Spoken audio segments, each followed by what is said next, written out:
The silence before the storm. The Galactic Council chamber stretched for miles beneath the crystal dome of Nexus Prime, its floating platforms accommodating delegates from 400 different worlds. Today, however, only the most powerful species were present. The Zephyrians with their gleaming metallic skin and 4 arms. The massive Korthak, each one the size of a small building. The ethereal Voidwalkers, beings of pure energy contained in crystalline shells. Ambassador Kexthera of the Zephyrian Empire gestured with all 4 arms as she addressed the assembly. Her voice carried the arrogance of a species that had conquered 300 worlds. The human problem grows worse each cycle, she declared, her silver face reflecting the chamber's ambient light. They spread like a plague across the outer rim, establishing colonies on worlds we haven't even bothered to claim. Their ships are crude metal boxes held together with desperation. Yet, somehow they keep expanding. High Chancellor Vorth, a towering Korthak whose stone-like hide bore the scars of 1,000 battles, rumbled his agreement. Intelligence reports indicate they've established settlements in over 50 systems. 50. When we first encountered them, they barely had the technology to leave their homeworld. A ripple of concern moved through the gathered delegates. The humans had been dismissed as insignificant when first contact was made 30 years ago. Their technology was primitive, their ships slow, their weapons laughably basic. They posed no threat to the established galactic order. But they kept growing. Perhaps, suggested Counselor Thys, her Voidwalker form flickering between dimensions, we should simply remove them. A few strategic strikes on their major colonies would send the message. The Accords of Galactic Peace forbid unprovoked attacks on developing species, Vorth reminded her, though his tone suggested he found the restriction annoying. Kexthera's metallic features twisted into what might have been a smile. Who says it would be unprovoked? The humans have been encroaching on territories claimed by member species.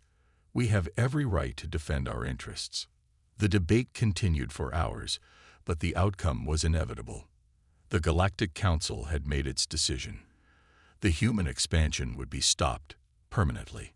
3 days later, the human colony ship New Hope dropped out of hyperspace at the edge of the Kepler 442 system, carrying 50,000 civilians to establish humanity's newest settlement.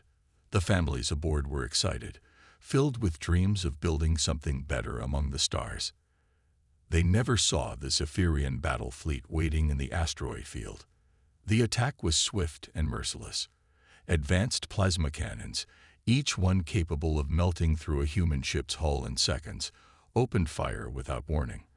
The New Hope's primitive shields lasted exactly 4.7 seconds against weapons designed to crack planetary defenses. 50,000 human lives ended in a flash of superheated gas and twisted metal.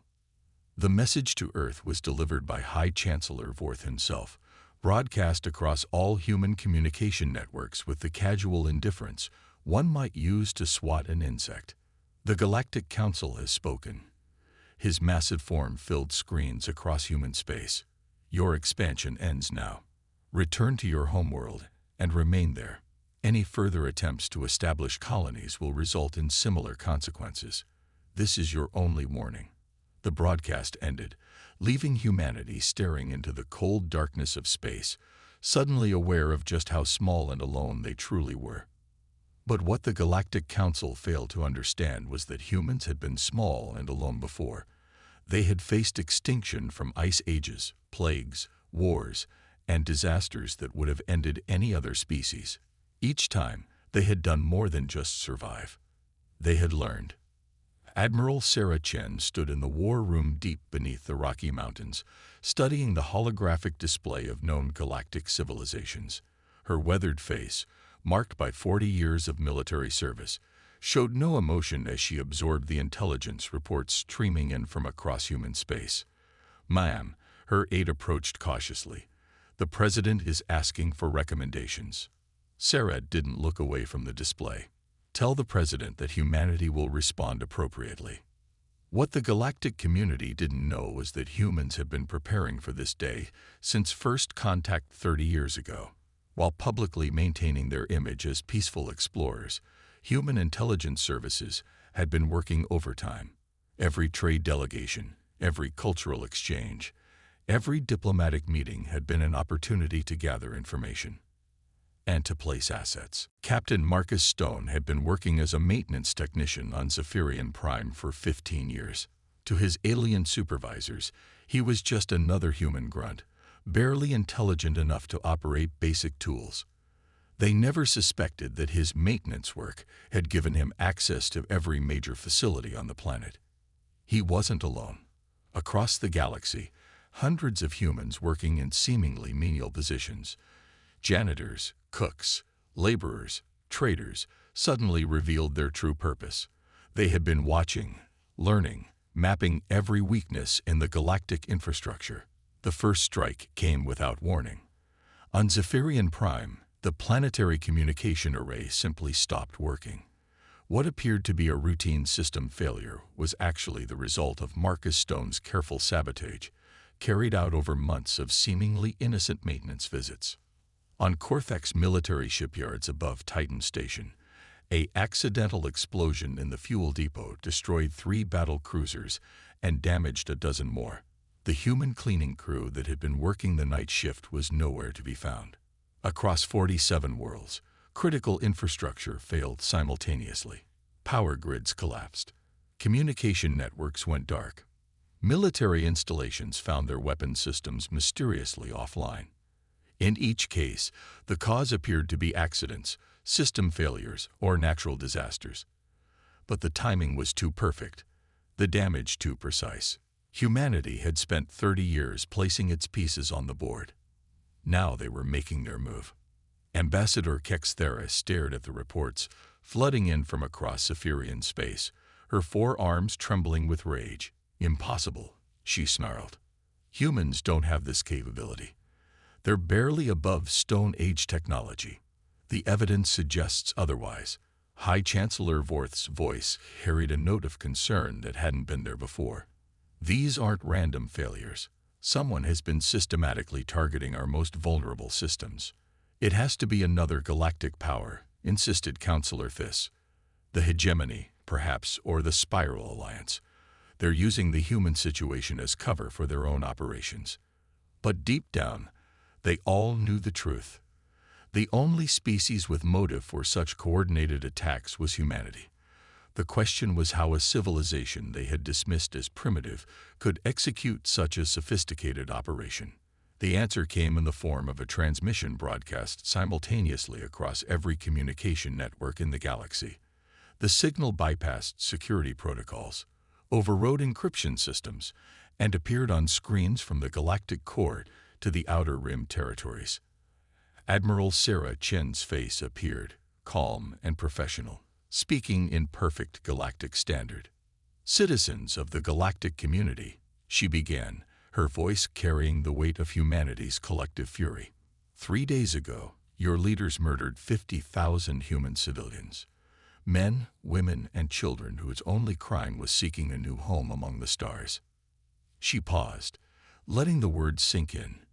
"You believed us weak because our ships are simple. You believed us stupid because our technology appears primitive. You believed us harmless because we spoke of peace." The Admiral's expression never changed, but something cold and terrible flickered in her eyes. "You were wrong on all counts." The transmission continued, but now it wasn't just Sarah Chen speaking. Dozens of other humans appeared in split screens. Engineers, scientists, soldiers, diplomats, all of them speaking in the languages of different galactic species, demonstrating an understanding of alien cultures that shocked the watching civilizations. "For 30 years we watched you," Sarah continued. "We learned your languages, studied your technologies, mapped your worlds. While you saw us as inferior, we saw you as teachers. Every piece of advanced technology you so generously shared with us, every cultural exchange, every moment of contact was a lesson." The displays behind her lit up with detailed schematics of Zephyrian ships, Corthek military installations, Voidwalker energy systems, information that should have been impossible for humans to obtain. We learned that Saphirian plasma conduits overload if you reverse the polarity at exactly the right frequency. We learned that Korthek battle armor has a weakness in the joint seals that can be exploited with the right projectile. We learned that Voidwalker energy matrices can be disrupted by specific electromagnetic pulses. Across the galaxy, military commanders felt their blood run cold as humanity displayed intimate knowledge of their most closely guarded secrets. We also learned, Sarah's voice grew harder, that most galactic species view warfare as a matter of honor and tradition. You have rules, protocols, lines you won't cross because your civilizations have grown soft with centuries of peace and prosperity. She leaned forward, and for the first time, emotion crept into her voice. Humans have no such limitations.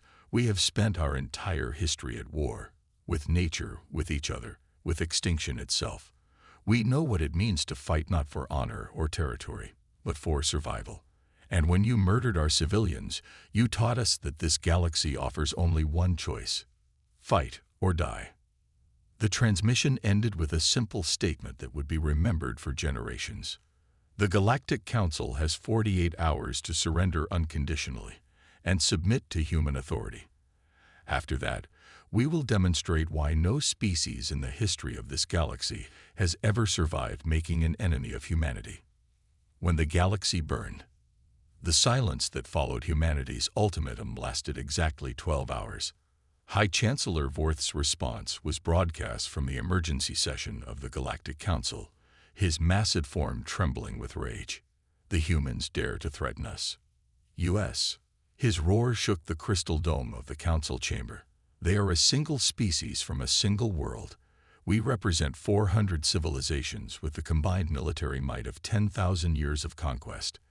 They have sealed their own extinction. Ambassador Kexthera's forearms gestured frantically as she addressed the assembled delegates. Activate the Grand Armada. Every ship, every weapon, every soldier. We will turn their homeworld into a smoking crater and scatter their ashes across the cosmos.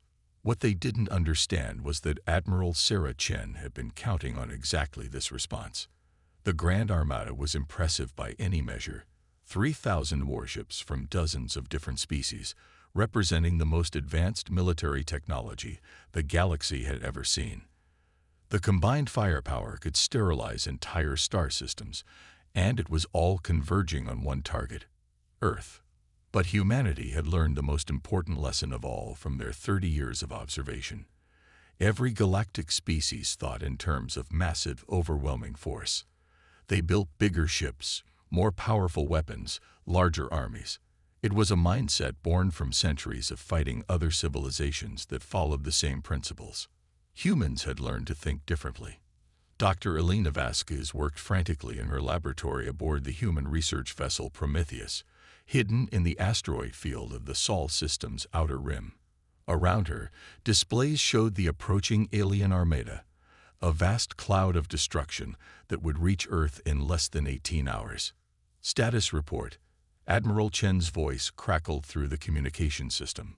"We're ready," Elena replied, her hands dancing over controls that would have been incomprehensible to any alien observer. "The virus has been uploaded to every piece of alien technology we've had access to over the past 3 decades. It's dormant now, waiting for the activation signal. And our sleeper agents, all in position." Marcus Stone reports that Saphirian Prime's entire defense grid is compromised. Commander Park's team has infiltrated the Korthek command structure. Every major military installation in the galaxy has at least one of our people in a critical position. Sarah Chen allowed herself a small smile.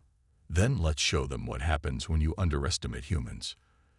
The activation signal went out simultaneously across the galaxy, carried by quantum communication relays that the aliens had helped humanity build, never suspecting they were creating the very network that would be used to destroy them. On 3,000 ships of the Grand Armada, alien technology that had functioned flawlessly for centuries suddenly began to malfunction. Navigation systems fed false coordinates. Weapon targeting computers locked onto friendly vessels. Life support systems started consuming power at exponential rates. But the real surprise came when the ships tried to land on Earth. What appeared to be a defenseless planet suddenly bristled with weapons that shouldn't have existed.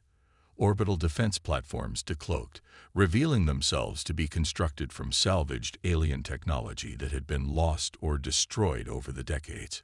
Weapons that the aliens had never seen before, because they were their own weapons, reverse-engineered and improved by human ingenuity.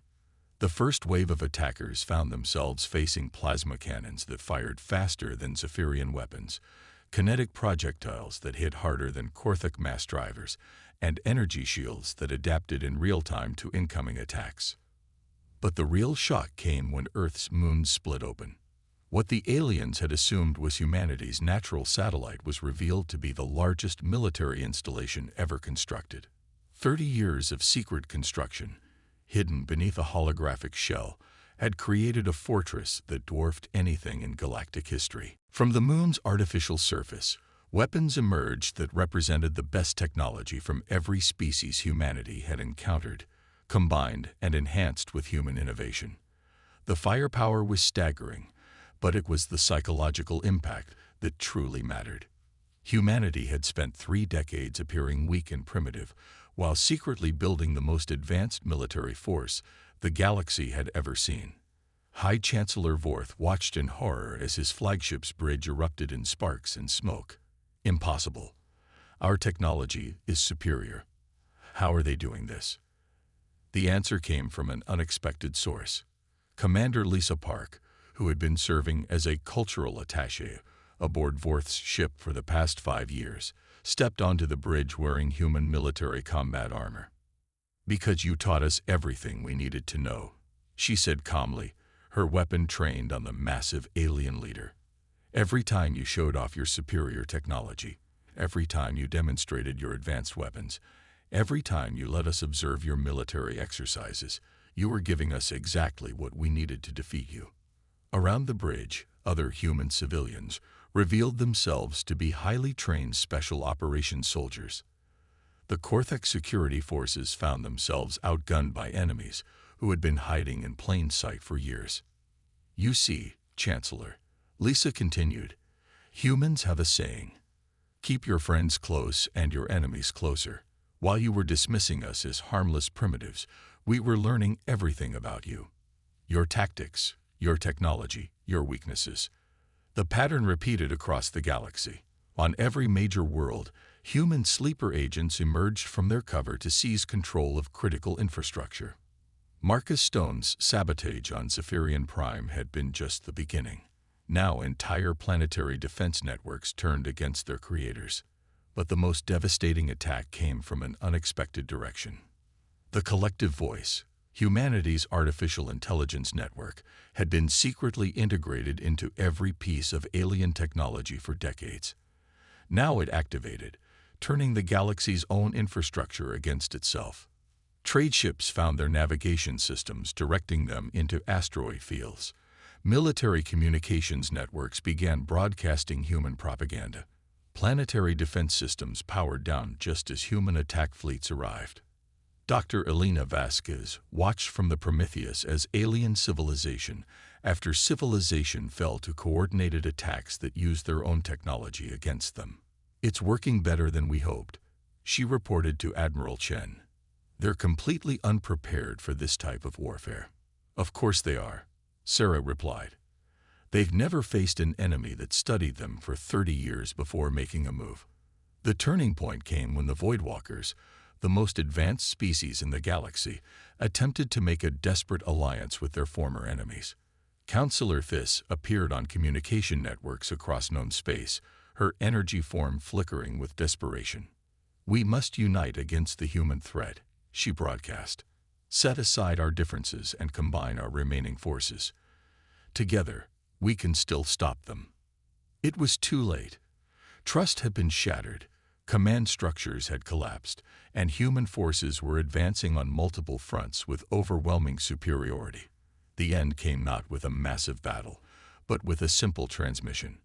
Admiral Sarah Chen appeared once again on screens across the galaxy, but this time she was broadcasting from the council chamber on Nexus Prime. Behind her, The representatives of the major galactic powers knelt in surrender. "The war is over," she announced. "Effective immediately, all galactic military forces will stand down and await further instructions. Human administration of galactic affairs will begin with the establishment of new protocols for interspecies cooperation." She paused, looking directly into the camera with the same calm professionalism she had shown throughout the conflict. "Let this be a lesson to any species, anywhere in the galaxy, who might consider humanity weak or primitive. We are neither. We are adaptable, we are determined, and we learn from our enemies before we destroy them." The transmission ended with a simple statement that became the foundation of the new galactic order. "Humanity does not seek conquest, but we will never again tolerate threats to our people or our right to exist among the stars. Any species that can accept these terms will find us to be generous allies. Those who cannot will discover why no civilization in galactic history has ever survived making an enemy of humanity."